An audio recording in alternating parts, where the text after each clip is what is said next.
G'day there guys, my name's Marky, and welcome back to some more stories from Reddit. With that said, sit back, relax, chuck a prawn to the barbie, let's get right into it.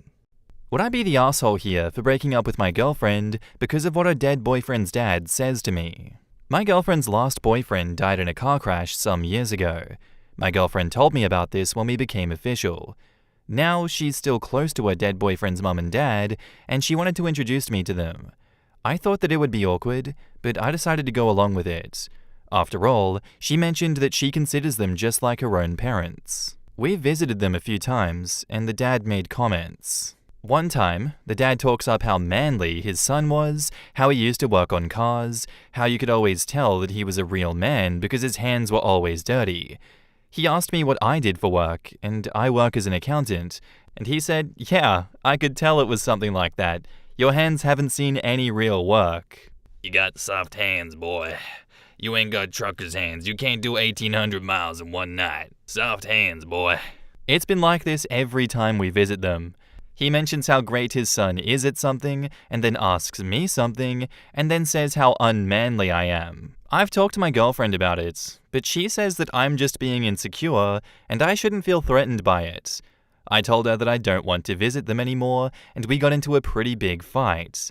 She said that maybe the dad is right, and that I do need to be more manly. Damn, maybe she needs to go marry the dad then. They sound like they'd be a power couple. Love me some trauma bonding. In the comments, Signed Denario says, not the asshole. You are saving yourself from a lifetime of miserable visits and unnecessary comparisons. Yup. There was a post here about a guy who was in a similar situation with his wife. His wife still kept in contact with her late husband's parents. They come over to visit the baby that Opie had with their wife often and talked about how the baby is pretty, but imagine how pretty the baby would have been if the wife had a baby with their late son. I can't imagine the pain of losing your own child, but it's not nice to be insensitive like that, even in your grief. I've lost a son.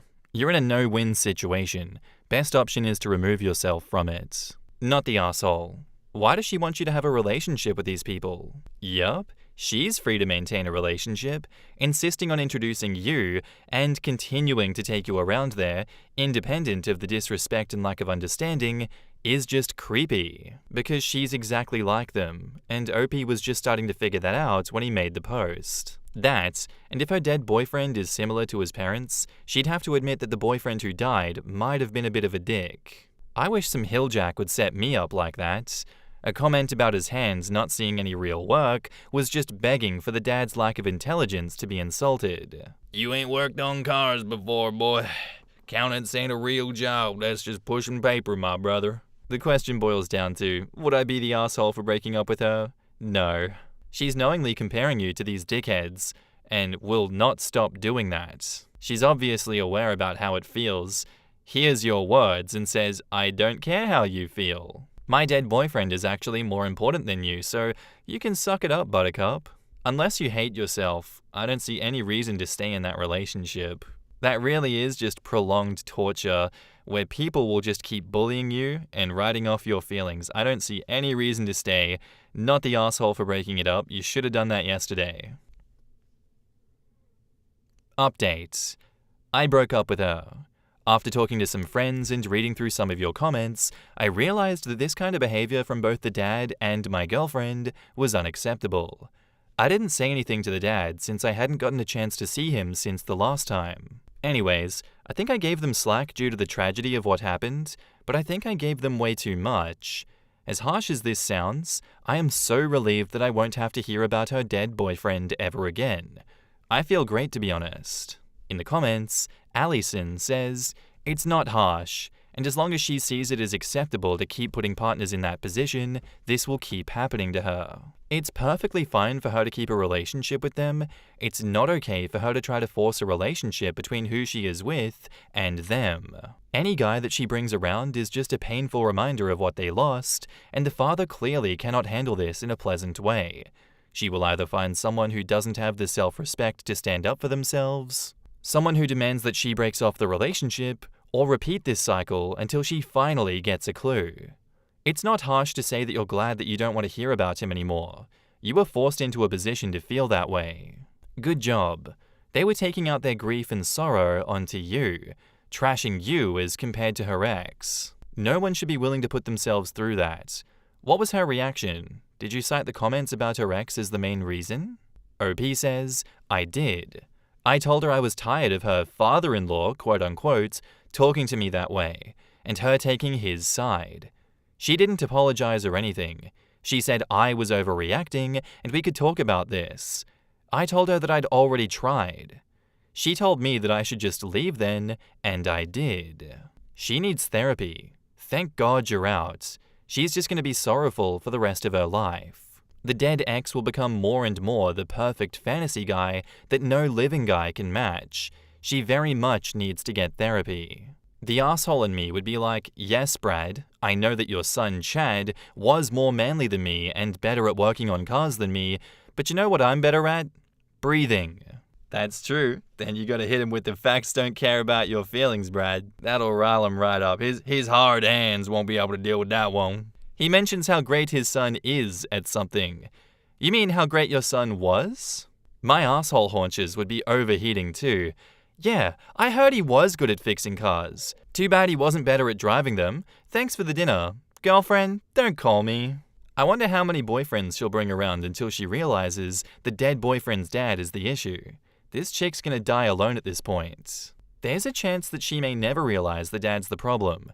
She could coast through life on the kind of functioning grief that makes her think that no one could be better than her lost love. And you know what? If she does do that, sounds like a her problem, and not a your problem, OP. Congratulations for getting out of there. You did it in speedrun, record time pace. You did not muck around. You didn't send us through an hour-long saga of grief. So thank you for that one. A nice little concise story where you know your value and you get the hell out of Dodge. And you don't cause any more upset feelings like everyone else in the comments kind of wanted you to do to the dad. So, respect. Thanks for sharing the story. Our next post is by user Visible Yesterday, titled, Am I the asshole for not offering to care for my unwell ex-husband? I, 56 female, have been married to my wife Angela, 56 female, for a year, and we're planning our first anniversary celebration with a trip overseas. I was very excited to spend this time with my wife, but unfortunately, my ex-husband Dan's, 58 male, recent hospitalization is putting a damper on my plans. For some backstory, I met Dan in college, and we got married shortly after graduating when we found out that I was pregnant. At the time, it felt like the right thing to do, but looking back, it was a bad idea. Love me a shotgun wedding. I resented having to put my career aspirations on hold in order to be the full-time caregiver, and Dan resented having to be the main financial provider. However, this did not stop him from constantly bringing it up whenever I asked him to help with the kids or the home. He also never defended me when his mother would stop by, unannounced, and the household wasn't up to the Queen's standard.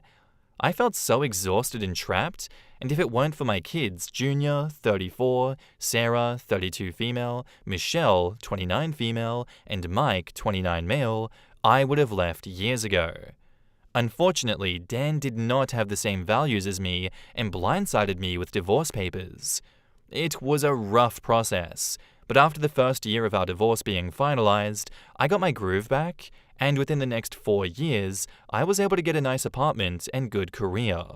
Now to the present day. A couple of weeks ago, Dan was rushed to the hospital, and while the doctors were able to save him, his health took a turn for the worse.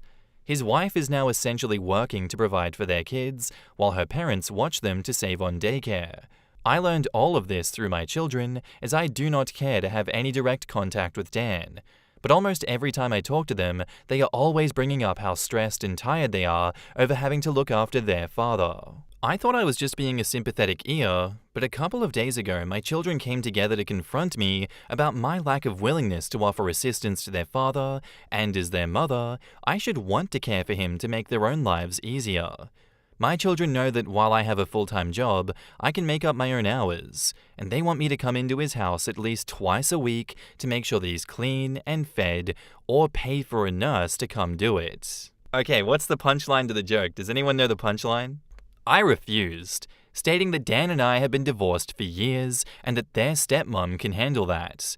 That's when they told me that she didn't care about their dad like they do and is most likely hoping for him to pass away so that she can collect on his insurance policy as the legal wife. So my daughter Sarah then began to cry and asked me if I cared whether or not she had a dad anymore, while Junior and Mike thought that I was being bitter. Michelle asked me to put them first and said that I can reschedule my anniversary trip with Angela. My former in-laws also are calling me to say that I need to do this and that I'd be a horrible mum. Am I the asshole? In the comments, turn this completely around and ask your children how long are you supposed to put your life on hold, and are you never allowed to be happy and live your own life?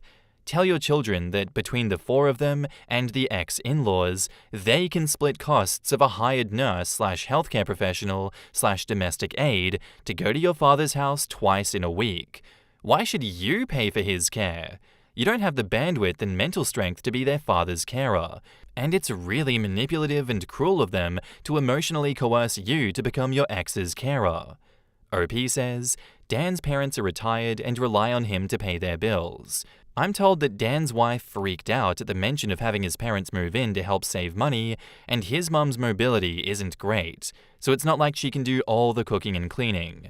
Absolutely not your job to pay for that either. If he's that bad off, I was thinking hospice or some equivalent, which usually isn't a cost to the family. Such a crappy situation that everyone's putting you in. OP says, we're Americans and our healthcare system is terrible. Worse if you don't have money. I was told that since my ex made too much money in the past 4 years, he doesn't qualify for assistance. On the ex-in-laws, OP says, my in-laws think that I baby-trapped their precious baby boy because I didn't want to work, so they were happy when he left me. They felt as if he deserved better and accused one of my children of not being his because they didn't look enough like him. Not the asshole. A whole lot of adults thinking they get to decide how you spend your time and money. Sounds like you have a very entitled family. And OP says, to be fair, I used to have a people-pleasing type of mentality because that's how I was raised, and it's taken a lot of time in therapy to be assertive and be consistently firm when setting my boundaries. Why are they expecting more from you than his actual wife? OP says, my children have told me in the past that they've talked to her about this, and she just lashes out at them saying that she's too busy with her new job and being the only parent to her kids. It got to the point where she temporarily banned my children from entering the home for a few days until they apologized to her. Not the asshole. If I were to guess, I'd say that your in-laws are pressuring your kids, saying that their father's wife doesn't care for him and whatnot. What actual evidence do your children have that his wife isn't caring for him properly? Maybe her care isn't up to the Queen's standards. OP says, from what I'm told, she moved him from out of their shared bed, doesn't help him with his medication, takes the food to his room but won't cut it up into small pieces so it's easier for him to eat, and leaves it on the other side of the room to motivate him to move. She doesn't take him to his appointments, and unless my children, usually my daughters, come by, he's not kept very clean. Look, obviously, it's not your circus, not your monkeys, but it sounds like this woman is trying to kill him. You mentioned it, but the more you talk about that situation, she is trying to speedrun this man's death. She does not care for him at all. I think the solution to all of this for you is to just put your phone on silent and ignore everyone's screams until they leave you alone. Because I feel like you've tried being an adult and communicating them as to why this is not your problem, as to why you won't be doing anything about this. But if they're going to be dickheads and emotionally manipulate you in conjunction with the in-laws, then they deserve radio silence until you're back from your trip. Because there's no way in hell, if I were in your situation, I'd be putting that trip on hold. There's absolutely no way that I'd be paying for it or volunteering my time when I have such a shitty history with him and my in-laws. You kids can get bent, you in-laws can get bent, you can all leave me alone because not my problem. And you're not the asshole. Update. So I forgot about the password to this account, and my stepdaughter showed me what to do, and once I accessed this, I saw that I got a few messages from people asking for an update, so I thought I'd share. First, a few people seem to be confused, so let me be clear. I am a woman who is married to another woman. My own parents passed away years ago, so their opinion is irrelevant. My wife and I both have children from previous relationships, but we didn't meet until after our children were adults, so my wife and I are the only ones who have lived together. Now onto what almost everyone else cares about the most. I went on cruise. It was great, and my wife and I had a really good time. My children were predictably unhappy, and I'm sure that my temporary blocking of them didn't make it better. Most of my children kept calling and telling me that I was selfish and an awful woman for choosing to go on vacation instead of being there for the family. But, like many of you have stated, I reminded them that their father divorced me, and therefore my obligations to him ended. If it were any of them that had a medical need, I would cancel without question, but I would not for their father. I thought that I could leave it at that, but because they kept calling and texting the first 3 days of the trip, that is when I decided to block. Unfortunately, my ex's health took a turn for the worst, and he had to go back to the hospital, and his lack of proper care triggered an investigation. I didn't know any of this until I unblocked my kids the day I got back, and some of them blamed me. Honestly, I'd scream at them. I'd say, piss off. How is that my fault? There was 4 of you and in-laws, and all of you guys allowed this to continue? Genuinely, who the hell do they think they are for saying that? I've come to the conclusion that they're all just mad at the situation, and I'm a convenient villain. I've accepted this because I can understand the fear and anger of facing the idea of losing a parent that you love. I just hope that one day we can all sit down with a family therapist and mediate the situation. However, this did start to trigger my past tendencies of sacrificing my own happiness and well-being for my children. But my wife, therapist, and even a small piece of my inner self had to remind me that my children are adults and that my ex isn't my responsibility. I tried to reach out, and so far most of my children aren't talking to me and have made it very clear that I will not be able to see my grandchildren as a punishment. It's sad, and I'm still wrestling with the guilt and doubt, but my wife and stepchildren are being very supportive, while my other family is a mix, and most of my friends are neutral. On the neutral friends in the comments, OP says, "My friends are neutral in the sense that they don't think that it's their business and won't bring it up unless I do. If they do think that I should help, they've never explicitly said anything to me directly." Info. OP wrote the lack of proper care for her ex-husband triggered an investigation. Was a lack of proper care suspected in the hospital, or did the nurses and doctors say that X hadn't been properly taken care of at home? OP says, "I don't know all the details. My kids didn't say and I didn't ask. But apparently, instead of getting better, he's getting worse because all of the doctor's orders aren't being followed." Girl, them kids arseholes. OP says, "I honestly think that it's partially my fault because I raised them to believe that mothers should constantly sacrifice for their kids no matter what. So that's what I did, and it's what they expect." Why aren't the kids helping him? OP says, "To be fair, they were helping him out in the beginning, but they've had to take time away from work and their own families to help their father, and the pressure is starting to get to them. I live closer and have much more free time than they do, and I did raise them with the expectation that I would always sacrifice for them when they were growing up." On what caring for him would have meant, OP says, "Not just check on him, but actually take care of him. Feed him, wash him, give him his medicines at the appropriate times, help him with his exercises, etc. It would practically be a full-time job, and they wanted me to do it nearly every day, as if I don't have a job of my own. Why is it always so easy for people to volunteer someone else's time, effort, and pain?" Yes, agree. Reminds me of the Thomas Sowell quote that goes something like, "I'll never understand why it's greedy to want to keep your own money, but not greedy to demand someone give up their money." Do people not understand what a divorce is? All those adults in the ex-husband's life, and they really think that OP should be his carer.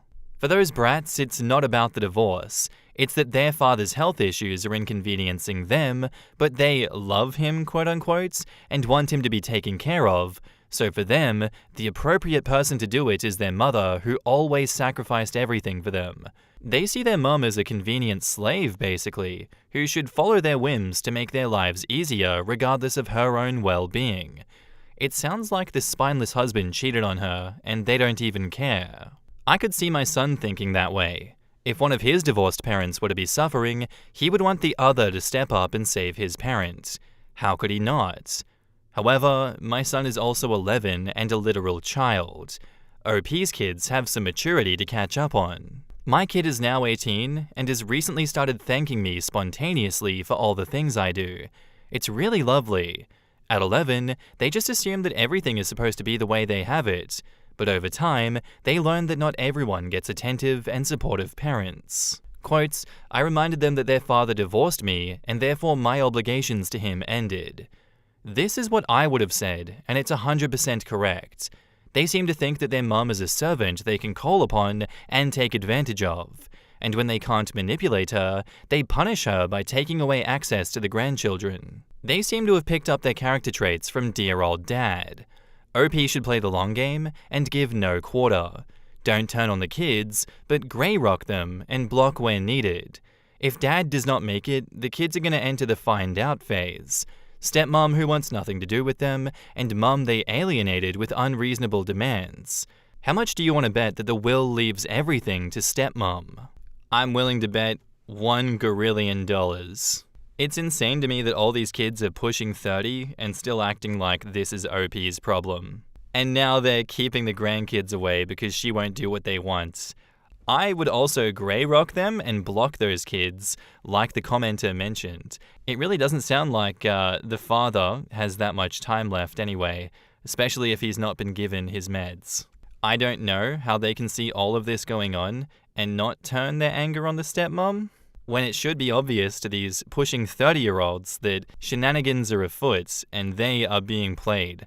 I would be lawyering up, getting my mum on my side, and seeing what the hell the will says. Obviously, if you're the kids, look after the dad in the meantime and do what you can. But I think from my point of view, they're doing everything wrong, and this is only going to bite them in the ass in the future. Looking forward to another update, but I'm not expecting one, OP. Thank you for the story.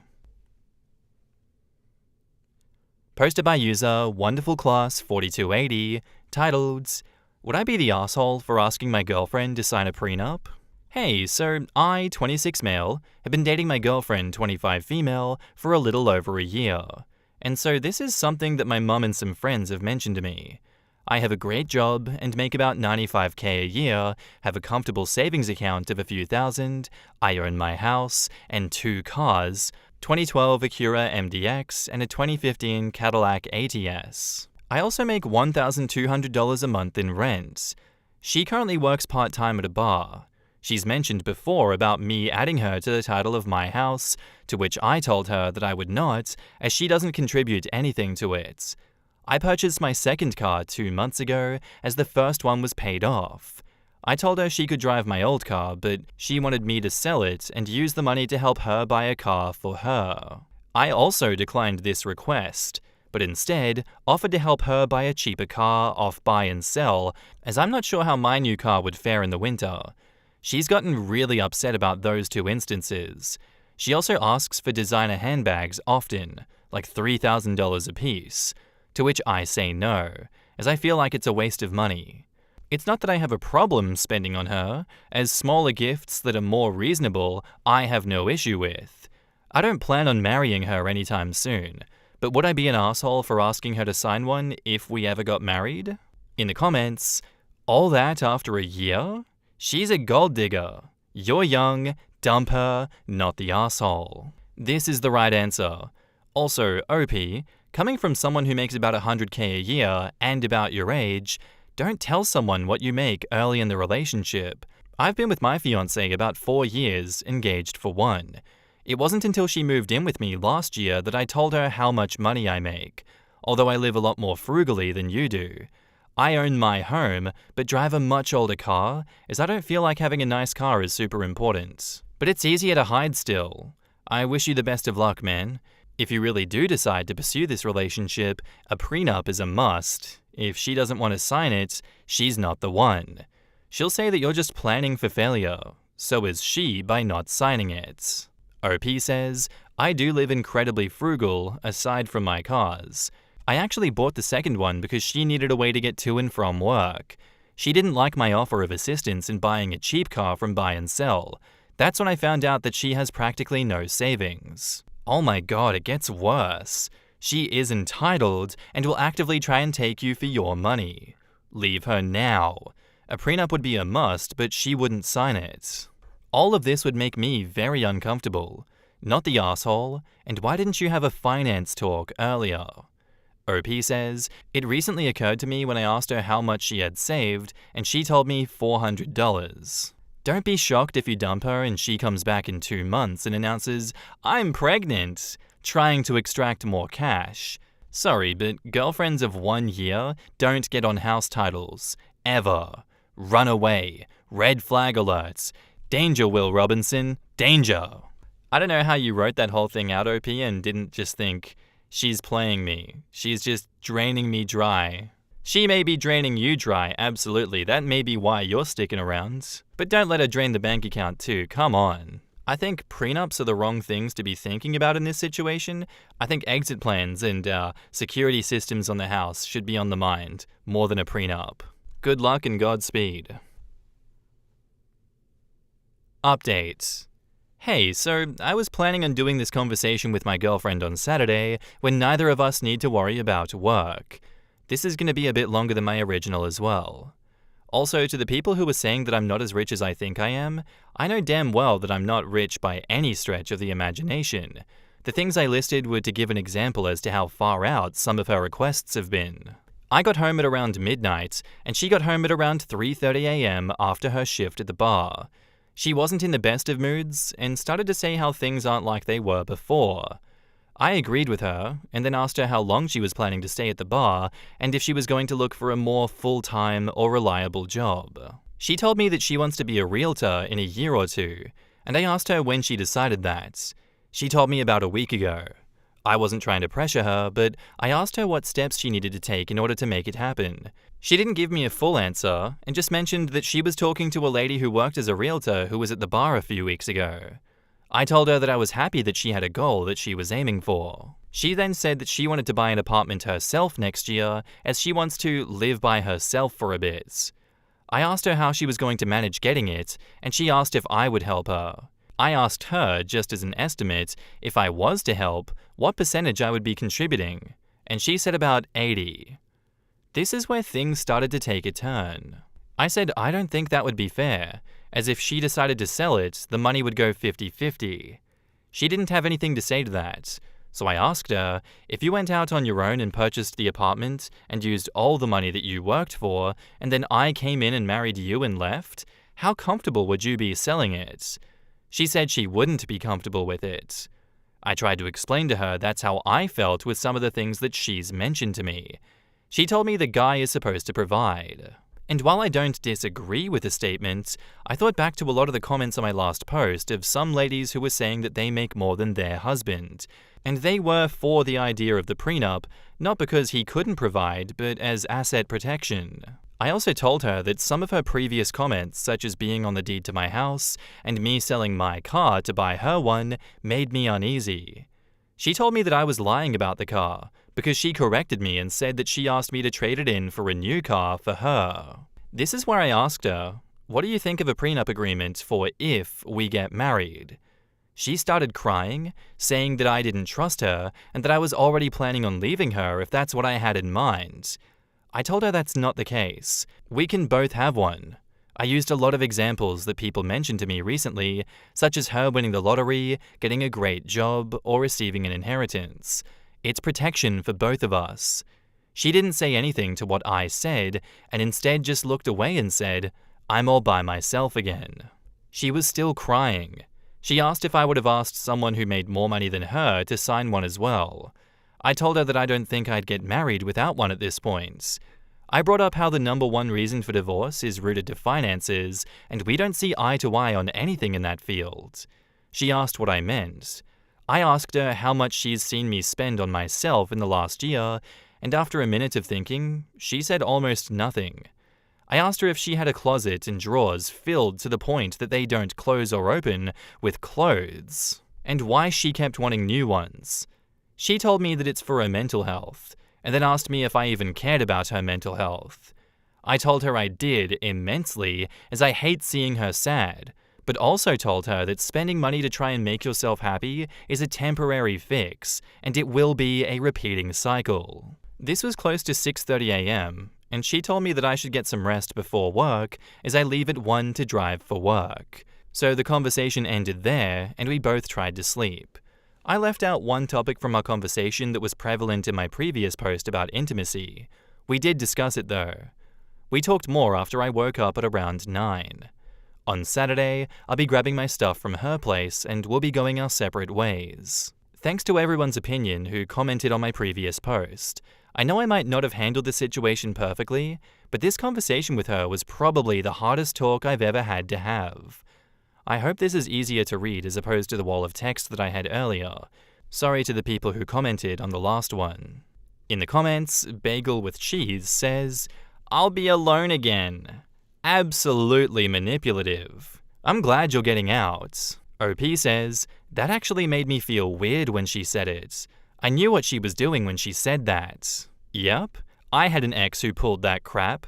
It's meant to make you feel bad, but honestly, it just pissed me off. Good for you for realizing. It's a surreal feeling, like the ground has shifted or you can suddenly see the other face behind the mask. OP says, "I have fallen for this tactic before, but after talking to a lot of people on here, I realized that it's a manipulation tactic. Knowing that, going into our conversation changed the feeling from guilt that I felt before to almost disgust." Raven says, "I'm sure she would have asked him to fund her classes to get her real estate license and then never did anything with it too."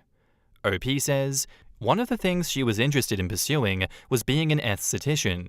We looked at the courses together, and I was practically ready to lend her the money to take the course, but then out of nowhere she dropped the idea, never mentioning it again. One thing is sure, she took you for granted and as an ATM. She's a red flag in the wind, changing direction where a gust appears. You did the right thing, with respecting your own boundaries. You're 100% right that these days, a prenup is necessary. It protects you both from abuse."